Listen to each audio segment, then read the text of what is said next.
بسم الله الرحمن الرحیم. ګوره محترمو دا قانون دی امر حاضر والا قانون. امر حاضر په منګه د فعل مضارع د مخاطب شپږو صيغونه جوړو: تضربو، تضربانې، تضربونه، تضربینه، تضربانې، تضربنه. لومبې به ورته دا شپږ صيغې وښیو چې د دې شپږو صيغونه به چې کوم دي نو موږ امر حاضر دا به جوړو.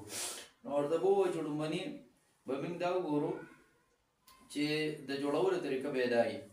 د ټولو نه لومبنۍ به موږ دا وکړو چې د اته علامت د مضارع به موږ حذف کړو.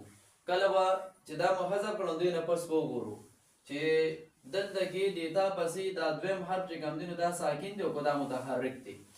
نو که دا ساکنو دا دویم حرف ورپسې ساکنو نو موږ به د خپل ځان نه چې کوم دی نو حمزه وصلي راوړو د خپل طرف نه، او که ساکن نه وه نو په خپل حال باندې به پرېږدو.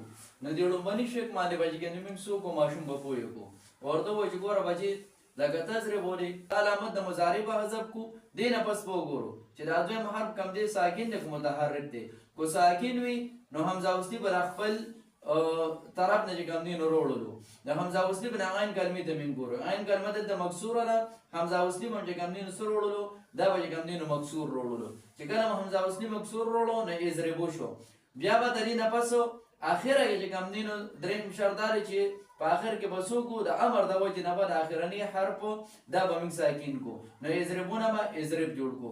دومره بس ماشوم په دې یو شک باندې چې کوم دی نو څه دي پوهه کول پکار دي، په دې کې ورسره بیا اجرا پکار ده. د ضربه یضربو چې کوم بابونه دي او د هغې نه کومې صیغې د امر راغلي دي نو هم په دې کې ورسره اجرا څه ده هغه ورسره پکار ده. یا د منعه یمنعونه هغه شان یا نحسبه یحسبونه چې کوم هغه بابونه چې په هغې کې حمزه وصلي مکسور راځي نو د هغې اجرا ورسره پکار ده. په دې یو شک باندې ماشوم څه دي هغه پوهه کول پکار ده. چې کله په دې باندې پوه شو د دې نه پس ورته چې کوم دی نو دا بل شي دا به ورته بیا وښایي.